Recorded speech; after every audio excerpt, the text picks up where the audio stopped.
छोड़ दो मुझे सर, छोड़ दो सर। कहाँ भाग रहा था बेटा? आखिर हाथ लग ही गया। बड़ी मुश्किल से तेरी फील्डिंग लगाई थी। सर सर छोड़ दो।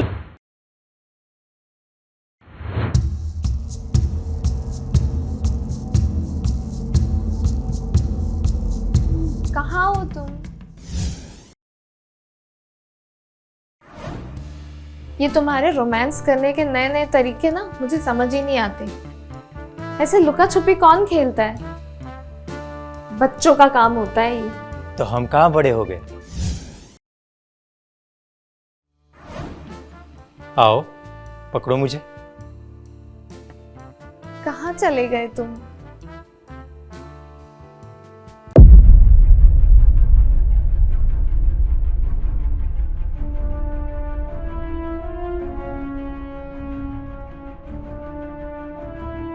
किशन,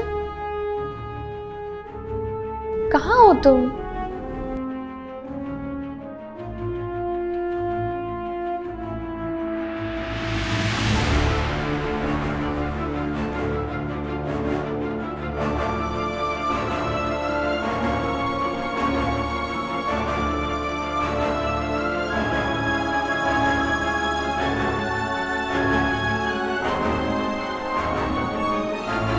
पकड़ लिया।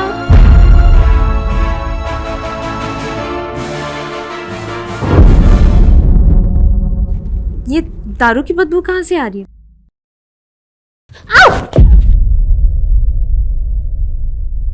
लवली क्या हुआ?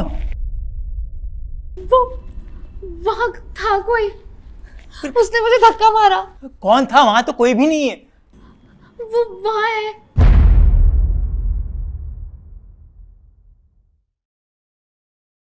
यहाँ तो कोई भी नहीं है लवली।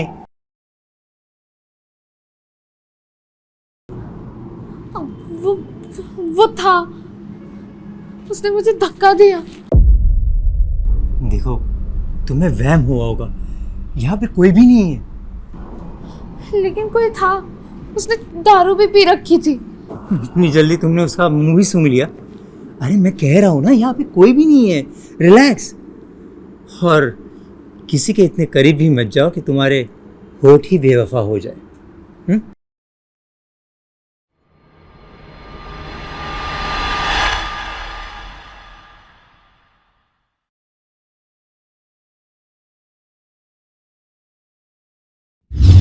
किशन और लवली एक खुशहाल परिवार की तरह जी रहे थे। दोनों एक दूसरे से बहुत प्यार करते थे और एक हैप्पी कपल की तरह अपनी छोटी सी दुनिया में हंसी खुशी जी रहे थे। पर वो आदमी कौन था जो चुपके से लवली पर नजर रखे हुए था? क्या वो सच में लवली का वहम था, या लवली के अतीत का कोई ऐसा साया जो उनकी खुशियों में दरार डालने या उनके जीवन में एक तूफान खड़ा करने आने वाला था, जिससे जुर्म की एक नई कहानी जन्म ले।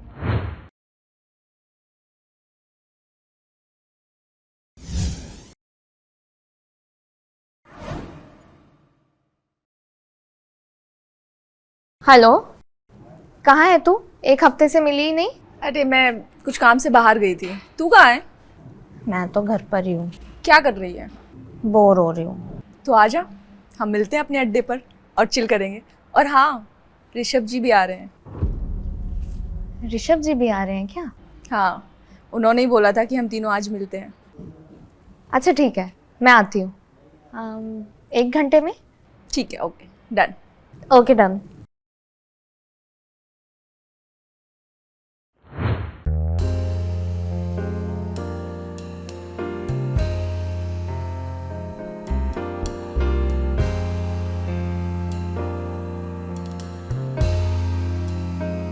हाय हाय, कहाँ जा रही हो इतनी सज धज के आग बरसाने? काव्या का कॉल आया था, मिलने बुला रही है। काव्या मेरी सौतन, मुझसे ज्यादा तो तुम्हें उसके साथ अच्छा लगता है। वो मेरी बेस्ट फ्रेंड है। और मैं? तुम तो मेरी जान हो। हाय हाय। हाँ, ये अभी नहीं, लिपस्टिक खराब हो जाएगी। तुम और तुम्हारी लिपस्टिक। चलो मैं जाती हूँ, बाय बाय। जल्दी आ जाना। हेलो। हाँ, इतना टाइम कौन लगाता है? और वैसे बड़ी बनठन के आई है, आज तो बिजली ही गिराएगी। तुझे तो पता ही है मुझे खूबसूरत दिखने का कितना शौक है। जब घर से रेडी होकर निकलो तो लड़कों के होश उड़ जाए। ये तो बात सही है। तेरे ऋषभ जी कहाँ रह गए?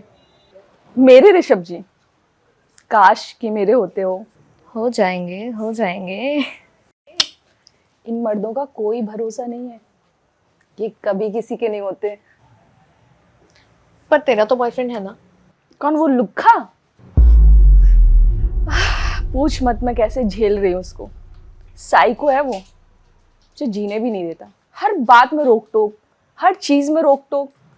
अब तू ही बता, कौन सी गर्लफ्रेंड होगी जो चाहेगी बॉयफ्रेंड की जगह एक सिक्योरिटी पर्सन अपॉइंट करे? बात तो तेरी सही है।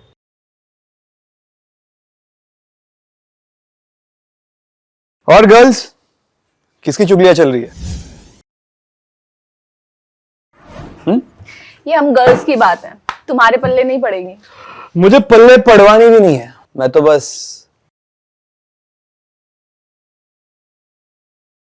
खूबसूरती का दीवाना हूं।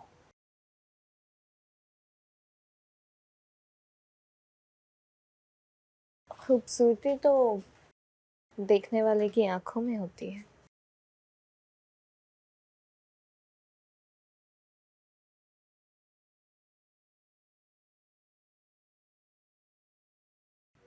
ओहो, तो इसी बात पे चीयर्स हो जाए। बिल्कुल।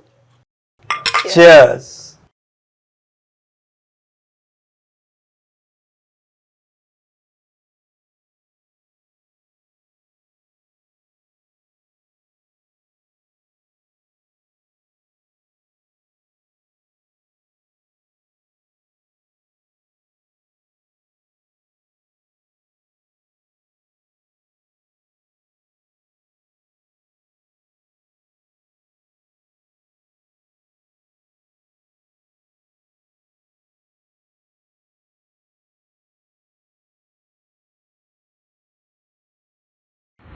काव्या और लवली खुले विचारों की महिलाएं थीं और उनका जीने का तरीका आजाद ख्यालों का था।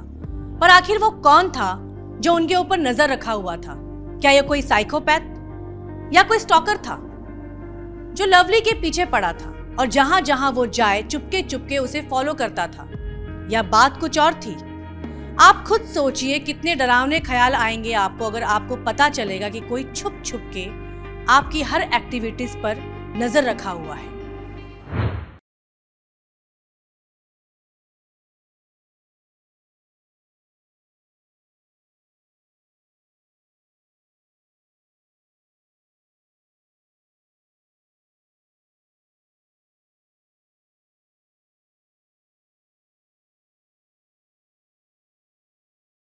आ गई तू?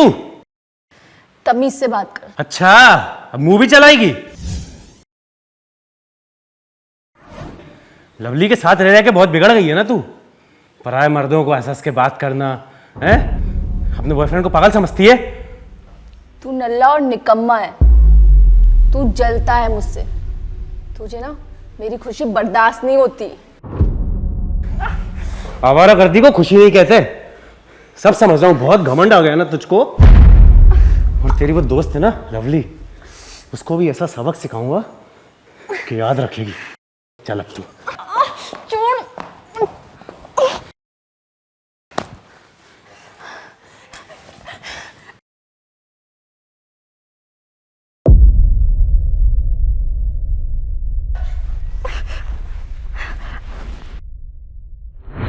मैं ये मानती हूँ कि नशा करना बुरी बात है और नशे को हमें समाज का हिस्सा नहीं बनने देना चाहिए। पर आज के इस दौर में पार्टी करना, हैंग आउट करना, ये सब हमारी सोसाइटी में रह रहे लोगों की लाइफस्टाइल बन गई है। पर इसका ये मतलब नहीं कि एक नशे में धुत औरत किसी भी मर्द के लिए हवस मिटाने का जरिया बन जाए। कानून ने सबको अपनी मर्जी से जीने का अधिकार दिया है, तब तक जब तक वो कानून का उल्लंघन ना करे।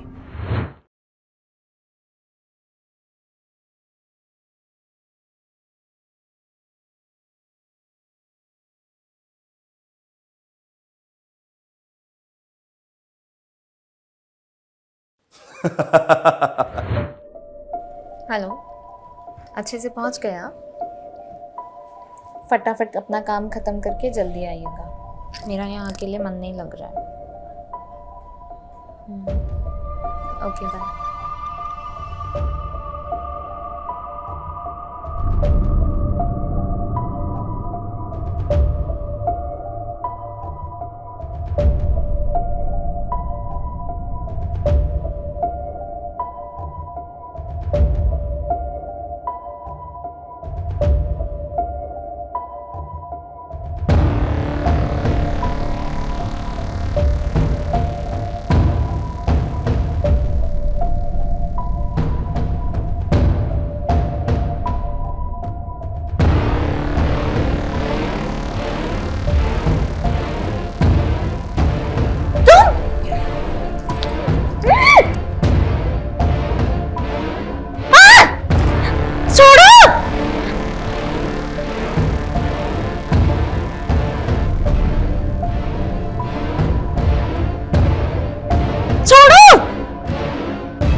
आखिर वो कौन था जिसने लवली के साथ जबरदस्ती की और उसका बलात्कार किया?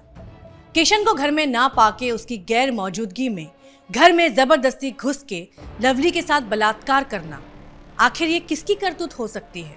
क्या नितिन ने काव्या और लवली से बदला लेने के लिए ये सब किया है? क्योंकि नितिन का काव्या और लवली के खुले विचार का होना बिल्कुल पसंद नहीं था और वो किसी ना किसी तरह दोनों से बदला लेना चाहता था। मैं तो कहता हूं तुम अपने बॉयफ्रेंड को छोड़ दो और मेरे साथ रह लो। वो क्या है ना, मुझे कोई कमिटमेंट नहीं चाहिए। मैं लड़कियों के खर्चे उठाता हूँ, उनके शौक पूरे करता हूँ और उसके बदले में अपने शौक पूरे करवाता हूँ। मेरा बॉयफ्रेंड पागल है, अगर उसे छोड़ दिया ना तो पता नहीं वो क्या करेगा। देखो, मेरा बिजनेस इतना बड़ा है ना कि उसे कहाँ गायब कर दूंगा ना पता भी नहीं चलेगा। अच्छा, तुम जादूगर हो, लोगों को गायब करते हो। तो मुझे भी ले चलो ना, कहीं गायब करे, एक खूबसूरत सी जगह। तो फिर ले चलता हूँ ना, पहले तुम्हें जन्नत की सैर करवाता हूँ।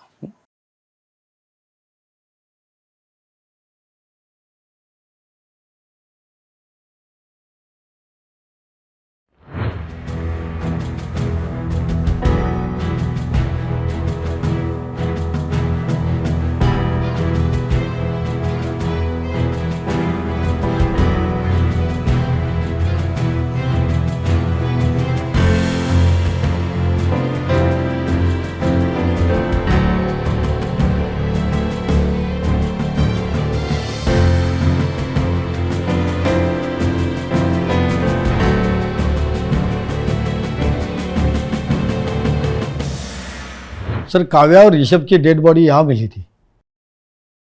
दोनों डेड बॉडीज को पोस्टमार्टम के लिए भेज दिया है। सर, बॉडीज को देख के ऐसा लग रहा था कि बहुत ही बेरहमी से चाकू गोद के मारा गया था। कोई और सबूत या यहाँ से कुछ बरामद हुआ हो? नहीं सर, तलाश जारी है। एक काम करो, इनकी कॉल डिटेल्स निकालो फास्ट।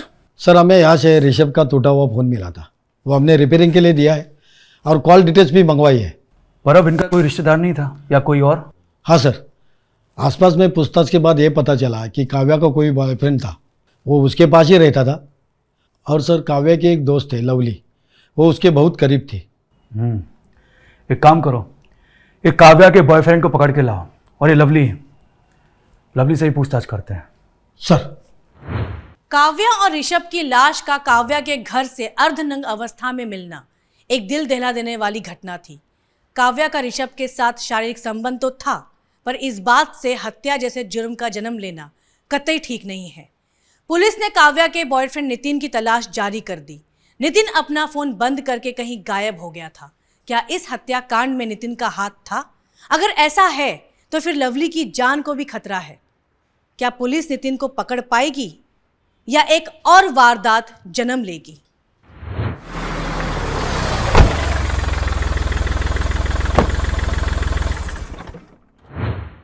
लवली जी, हमें आपसे काव्या जी के बारे में पूछताछ करनी है। जैसा कि आप जानते हैं कि काव्या जी की किसी ने चाकुओं से गोंद के बड़ी बेरहमी से उन्हीं के घर में हत्या कर दी है और उनके साथ ऋषभ नाम के शख्स की भी हत्या की है। यस सर, काव्या मेरी बहुत अच्छी दोस्त थी। मैंने जब से उन दोनों की मौत के बारे में सुना है, मैं खुद को संभाल नहीं पा रही हूँ।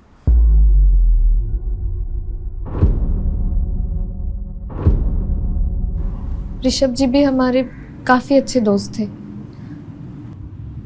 सर लवली ने मुझे काव्या और ऋषभ जी की हत्या के बारे में बताया। जब से उसने ये न्यूज़ सुनी है तब से उसने खाना तक नहीं खाया सर, बस रोए जा रही है। सर, किशन और काव्या के अलावा मेरा इस दुनिया में कोई नहीं है। पता नहीं किसने उन दोनों की इतनी बेरहमी से हत्या कर दी। आपको किसी पे शक? ये ऋषभ जी तो बड़े बिजनेसमैन थे, उनके किसी से रंजिश या काव्या जी के किसी के साथ दुश्मनी? ऋषभ जी की ऐसे किसी से कोई रंजिश तो नहीं थी, और अगर होगी भी तो मुझे इस बारे में कोई जानकारी नहीं है। हाँ, लेकिन काव्या का एक बॉयफ्रेंड था, वो थोड़ा साइकोपैथ टाइप का था। वो उस पर रोक टोक करना, हाथ उठाना, मारना पीटना, ये सब करता था। काव्या ने कई बार जिक्र किया है मुझसे इस बारे में। हो सकता है कि काव्या के बॉयफ्रेंड नितिन ने जब ऋषभ और काव्या को एक साथ फिजिकल एक्टिविटी में इन्वॉल्व देखा हो और गुस्से में आके कदम उठाया हो।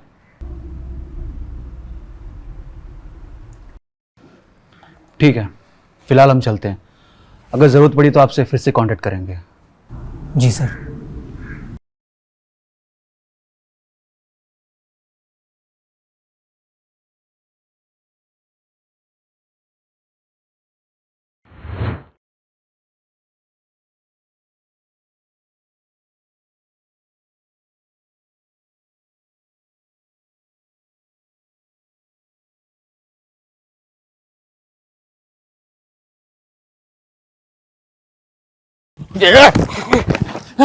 छोड़ दो मुझे सर, छोड़ दो सर। कहाँ भाग रहा था बेटा? आखिर हाथ लग ही गया। बड़ी मुश्किल से तेरी फील्डिंग लगाई थी। सर सर छोड़ दो मुझको। तो आ गया मगरमच्छ जाल में। सर हमारे खबरी के मदद से ये हमारे हाथ लगाए। सर मुझे यहाँ क्यों लाया गया है सर? मैंने क्या किया है सर? अब ये तो तू बताएगा कि तूने क्या किया और क्यों किया। तूने काव्या और ऋषभ को क्यों मारा? नहीं सर, मैंने किसी को नहीं मारा। मैं तो खुद काव्या से बहुत प्यार करता था सर, मैं उसे क्यों मारूंगा? क्योंकि तूने उसे ऋषभ के साथ करीब आते हुए देख लिया और तेरे जैसे पागल लोग गुस्से में अपना आपा खोकर जुर्म को अंजाम देते हैं और मासूम बन जाते कि जैसे कुछ हुआ ना हो। नहीं सर, बच्चलन हो गई थी सर। वो औरत आए दिन नशे में धुत रहना, पराए मर्दों का हम बिस्तर होना, ये सब शौक हो गया था सर उसका। इसलिए तूने उसे मार दिया? नहीं सर, सर मैंने किसी को नहीं मारा सर। मेरा एक बार मन तो हुआ था कि मैं उसे मार दूं, लेकिन मैंने नहीं मारा सर। चुप कर! ये ऐसे नहीं मानेगा। इसे इतना तोड़ो कि इसका शरीर का हर एक अंग सच बोलने के लिए तैयार हो जाए। सर नहीं सर मैंने नहीं मारा सर मैंने कुछ नहीं किया सर। नितिन पुलिस के हत्थे चढ़ गया था, पर वो अपने गुनाह कबूल करने का नाम ही नहीं ले रहा था कि तभी पुलिस को काव्या के घर के गार्डन से दफनाया हुआ चाकू बरामद हुआ, जिसको इस वारदात को अंजाम देने के लिए इस्तेमाल किया गया था। और फिर पुलिस ने उस पर लगे फिंगरप्रिंट से जांच शुरू की। काव्या और ऋषभ के कॉल डिटेल से मिली जानकारी और मर्डर वेपन ने पुलिस इंक्वायरी को एक नई राह दी और फिर केस एकदम साफ हो गया। पुलिस को असली कातिल का पता चल गया। अपने बेस्ट फ्रेंड को मौत के घाट उतार के और उसके बॉयफ्रेंड को फंसाने की अच्छी चाल चली तुम दोनों ने। सर हमने कुछ नहीं किया सर। कुछ नहीं किया? हाँ, जिंदगी हराम कर दी थी उसने मेरी।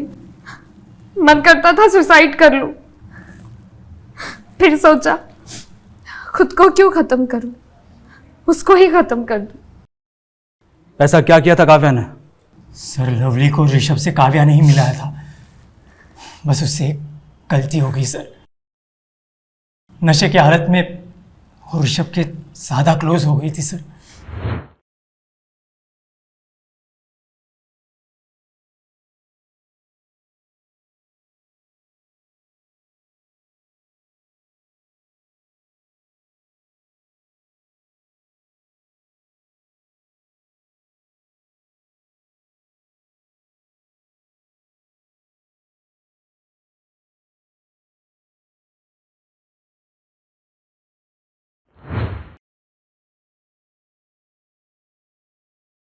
नशे में मुझसे एक गलती क्या हो गई, उस ऋषभ ने मेरा वीडियो बना लिया और मेरी गंदी गंदी तस्वीरें निकाल ली और फिर मुझे ब्लैकमेल करने लगा।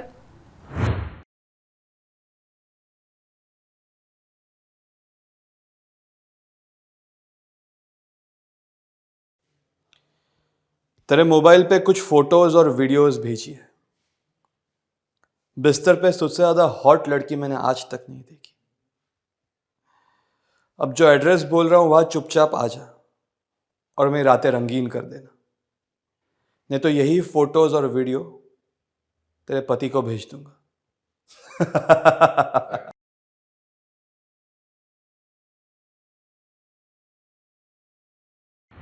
उसके बाद न जाने कितनी बार उस दरिंदे ने मेरे शरीर को नोचा और जब ये बात मैंने काव्या को बताई तो पता चला वो भी उस ऋषभ के साथ मिली हुई है और इस तरह से न जाने कितनी लड़कियों को उसने ऋषभ के बिस्तर तक पहुंचाया है। सर, ब्लैकमेलिंग से तंग आकर लवली ने मुझे ये सब बातें बताई। तब मैंने ऋषभ और काव्या को बहुत समझाने की कोशिश की, लेकिन वो लोग नहीं समझे, इसलिए मजबूरन आपको कानून हाथ में लेना पड़ा।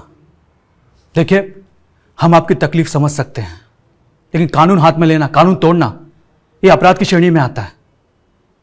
आप उनकी पुलिस कंप्लेंट करवा सकती थी, पुलिस उनके खिलाफ कड़ी से कड़ी कार्रवाई करती। अब जेल में रहने के अलावा आपके पास और कोई रास्ता नहीं है।